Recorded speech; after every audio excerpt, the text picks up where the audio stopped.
జనంలో జగన్ వస్తే చాలు చంద్రబాబు నాయుడు గారిలో భయం అనేది ఆవరిస్తా ఉంది.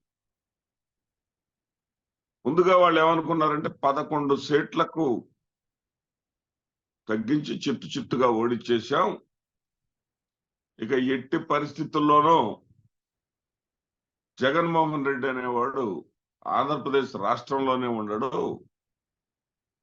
అసెంబ్లీకి రాకపోవటం కాదు, విదేశాలకు పరారైపోతాడని చెప్పేసి అంచనాలు వేసుకున్నారు.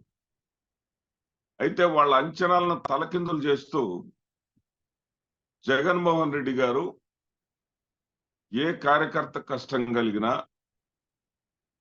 ఏ కార్యకర్త మీద హత్యలు జరిగినా, ఏ కార్యకర్త ఇబ్బందులు పడ్డా ఆయా ప్రాంతాలకు తక్షణమే వెళ్ళడం, అదేవిధంగా ఆయన పనితీరు మారిపోయింది. ఒక రకంగా ఆయన పనితీరు ఆ విధంగా మారటానికి కూడా కారణం, గతంలో చంద్రబాబు నాయుడు గారు ఓడిపోయిన తర్వాత 23 సీట్లకు పరిమితమై ఓడిపోయిన తర్వాత 9 నెలల వరకు ప్రజల మధ్యకి రాలేదు. ఆ తర్వాత కరోనా వచ్చింది. కరోనా వచ్చిన తర్వాత 2 ఏళ్ల పాటు కనీసం ఆంధ్రప్రదేశ్ ముఖం కూడా చూడలేదు. అక్కడే హైదరాబాద్ లోనే కాలక్షేపం చేశాడు. ప్రజల మధ్యకు రాలేదు. ఆ రోజున ఇది ఎవరికి కూడా ఇది సమస్యలా కనపడలా అతను సమర్థించేటటువంటి మీడియాకి, పచ్చ మీడియా వాళ్ళకి. కానీ ఈ రోజున జగన్మోహన్ రెడ్డి గారు తన సొంత ఇల్లు బెంగళూరుకి ఎప్పుడన్నా వెళ్తే బెంగళూరు వెళ్ళిపోయాడు అంటాం. అంటే వీళ్ళ కోరిక ఏంటంటే ఆయన బెంగళూరులోనే ఉండాలి అనేది కోరిక. ఉండకుండా మొన్న 2వ తారీఖు ఇడుపులపాయలో తండ్రి సమాధి వద్ద నివాళులు అర్పించిన వెంటనే విజయవాడ వరద బాధితులను పరామర్శించడానికి అదే రోజు రావటాన్ని జీర్ణించుకోలేకపోయాడు చంద్రబాబు నాయుడు గారు. చంద్రబాబు నాయుడు గారే కాదు, ఆయన కోసం పరితపించేటటువంటి పచ్చ మీడియా కూడా జీర్ణించుకోలేక చంద్రబాబు నాయుడు గారు ఫ్రస్ట్రేషన్ తోటి ప్రెస్ మీట్ పెట్టేశాడు. ఏమిటా ఫ్రస్ట్రేషన్ అంటే, జగన్ వచ్చినప్పుడు జనం ఎందుకు అంత ఎగబడి వస్తున్నారు, అది ఆ భయం. జనం యొక్క రెస్పాన్స్ ఎందుకు అలా ఉంటుంది, అదేవిధంగా జగన్ మాట్లాడితే వినాలనేటటువంటి, తాను చెప్పాడు కదా జగన్మోహన్ రెడ్డి గారిని చంపేయాలి, కాంక్రీట్ వేసి పైకి లేవకుండా చేయాలి అని చెప్పేసి చెప్పినా కానీ ప్రజలు పట్టించుకోవట్లేదు ఏంటనేటటువంటి ఫ్రస్ట్రేషన్ ఎక్కువైపోయి జగన్మోహన్ రెడ్డి గారు వచ్చినప్పుడు ఈ రకమైనటువంటి స్పందన ఏంటి అనేటటువంటి భయంతో చంద్రబాబు నాయుడు గారు అతలాకుతలం అయిపోతున్నాడు. అది ఆయన ఫ్రస్ట్రేషన్ లో కనపడింది, ఆయన ప్రెస్ మీట్ లో కూడా కనపడింది. ప్రెస్ మీట్ లో వైసీపీ అధికారంలో ఉండగా తన ఇంటిని మునకలో చూయించడం కోసం ఒక బోటును అడ్డం పెట్టారన్నారు. ఇప్పుడు 4 బోట్లు ఏకంగా అడ్డుకొని ఒక 69వ గేటు దగ్గర ఒక పెద్ద పిల్లర్ కూడా క్రాక్ అయ్యేంతగా ఢీకొంటే ఇప్పుడేమంటాడంటే బాబాయిని హత్య, అంటే రాజకీయాలని వరదలో కూడా బురద రాజకీయం చేసేటటువంటి నీచమైనటువంటి చంద్రబాబు నాయుడు గారి ప్రవృత్తి అక్కడ బయటపడింది. మనం అర్థం చేసుకోవాల్సింది. ఆ బోటు వెనక కూడా బాబాయినే హత్య చేసినటువంటి వాళ్ళు ఇది మటుకు చేయరనుకోని మనం ఎలా అనుకుంటాం, దీని మీద కూడా విచారణ చేద్దామని. అంటే ఎంత సేపటికి కూడా అసలు దాంట్లో చెందినటువంటి వైఫల్యాలను కప్పిపుచ్చుకోవటానికి, గతంలో కూడా వరదలు వచ్చినటువంటి సందర్భంలో ప్రజల ముందుగా అప్రమత్తం చేశారు, వాళ్ళని సురక్షిత ప్రాంతాలకు తరలించడం జరిగింది. ఒక్క ప్రాణ నష్టం కూడా జరగలేదు. ఈ రోజున 20 మంది ప్రాణాలు కోల్పోవడానికి కారకుడు వైఫల్యం చెందిన దాన్ని కూడా కప్పిపుచ్చుకునేటటువంటి ప్రయత్నాలు చేయటం, ఆ కప్పిపుచ్చుకోవటంలో కూడా జగన్మోహన్ రెడ్డి గారి పేరుని అడ్డు పెట్టుకొని జగన్మోహన్ రెడ్డి గారి మీద నిందారోపణలు చేయటం అనేది ఇక అతని ఎంత దిగజారుడు స్థానంలో ఉన్నాడనేది అర్థమవుతా ఉంది. సరే, వీళ్ళు పచ్చ మీడియా పరితపిస్తా ఉంది, అక్కడ ఏం లేదు, అమరావతి మునిగిపోలేదు, ఇదిగో హైకోర్టు, ఇదిగో అసెంబ్లీ భవనాలు అని చెప్పేసి చూపిస్తా ఉన్నారు. 10 ఇవిగో ఐఏఎస్ ఆఫీసర్ల కోసం కట్టినటువంటి భవనాలు, ఇక్కడేమో వాటర్ లేదు. 2 రోజుల తర్వాత వాటర్ పోయింది. వాటర్ పోయిన తర్వాత చూపిస్తున్నారు. సరే చూపించినా సరే అదే మీడియా చంద్రబాబు ఇంటిని ఎందుకు చూపించట్లేదండి? ఎందుకంటే చంద్రబాబు ఇంటికి ప్యారలర్ గా ఉన్నటువంటి ఇంట్లో ప్యారలల్ గా ఉన్నటువంటి మంతెనాలకు చెందినటువంటి ఆశ్రమంలో ఏదైతే ప్రకృతి ఆశ్రమం ఉంది, అక్కడ వందలాది మంది అక్కడ ఫీజులు చెల్లించి ఆరోగ్యాన్ని కాపాడుకోవాలని వస్తూ ఉంటారు. వాళ్ళల్లో కింద ఫ్లోర్ లో ఉన్న వాళ్ళందరినీ కూడా పైకి చేర్చారు. అదంతగా జలదిగ్బంధం అయిపోయింది. చంద్రబాబు ఇంటికి స్వయంగా నేను వెళ్ళి చూశా. మొత్తము కింద మొత్తం కూడా నీళ్ళు వచ్చాయి. గార్డెన్ అనేది బయటకి ఏం కనపట్ల. ఈ నిజాలు బయటకు రాకూడదని మరి ఆ మీడియా ఎందుకు అది చూపించలేదు? ఎందుకు అంత అసత్యాలతో పనిచేస్తారు? అర్ధ సత్యాలు ఎందుకు చూపిస్తారు? అంటే మీకు ఏది అవసరమైతే అది చూపిస్తారా? చంద్రబాబు నాయుడు గారికి ఏది లాభం అయితే అది మాత్రమే చూపిస్తారా? చంద్రబాబు నాయుడు చేసిన తప్పులు చూపించరా? చంద్రబాబు నాయుడు ఇల్లు మునకలో ఉన్న సంగతి చూపించరా మీరు?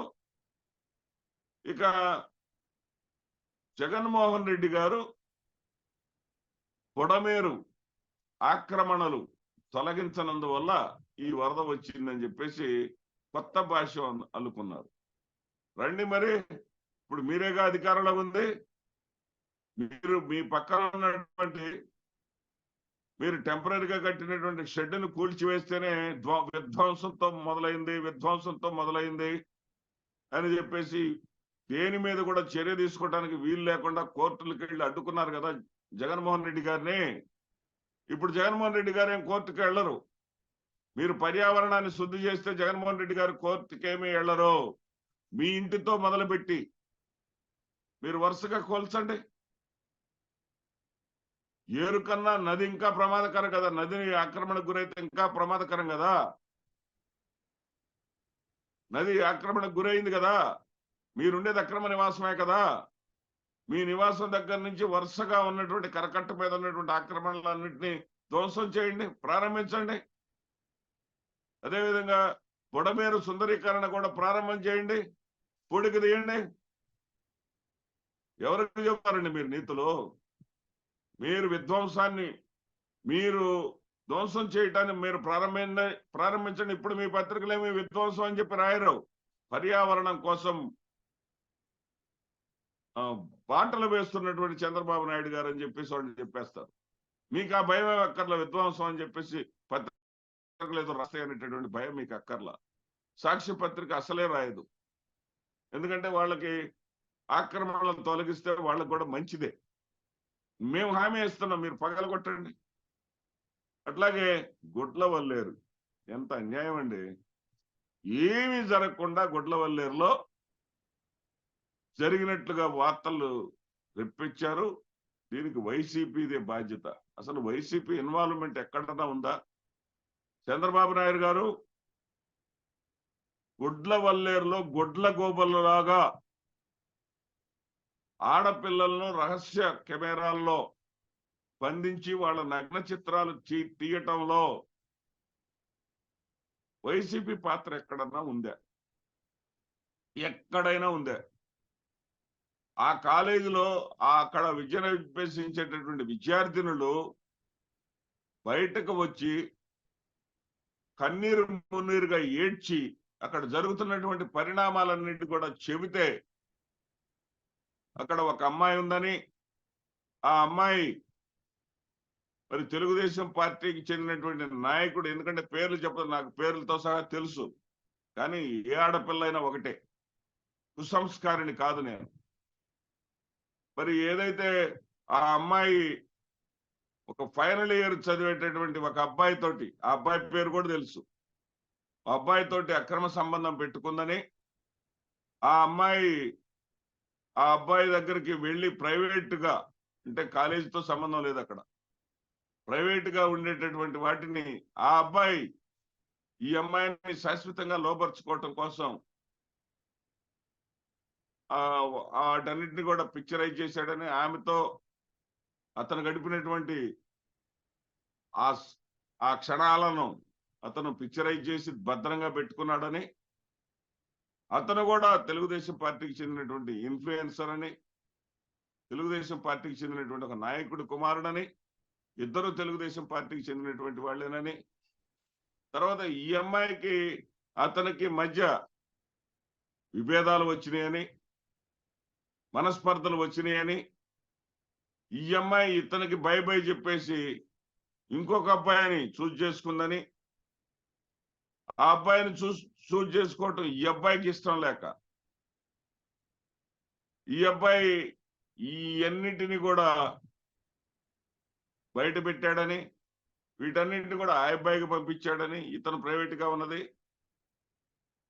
మీరు ఇలా చేస్తారా అని చెప్పేసి ఈ అమ్మాయి గతంలో 24 అలాంటి ఇతను ఏదైతే గదిలో ఆమెను షూట్ చేశాడో ఈమెకు తెలియకుండానే అలాంటివి 24 చోట్ల ఇన్స్ట్రుమెంట్స్ పెట్టారని, 24 చోట్ల ఇన్స్ట్రుమెంట్స్ పెట్టి 300 పైగా వీడియోలను తీశారని చెప్పేసి, ఆ వీడియోలను రేటుకు అమ్ముకున్నారని, అదొక వ్యాపారంగా మారిందని పరిశోధనలో తేలిన తర్వాతే మీ భాగస్వామ్య పార్టీ అయినటువంటి భారతీయ జనతా పార్టీకి చెందినటువంటి విద్యార్థి విభాగం అటల్ బిహారీ వాజ్పేయి పేరు వచ్చే విధంగా ఏబీవీపీ అఖిల భారత విద్యార్థి పరిషత్ అని పేరు పెట్టుకున్నటువంటి ఆ సంస్థ రంగంలోకి దిగిన తర్వాత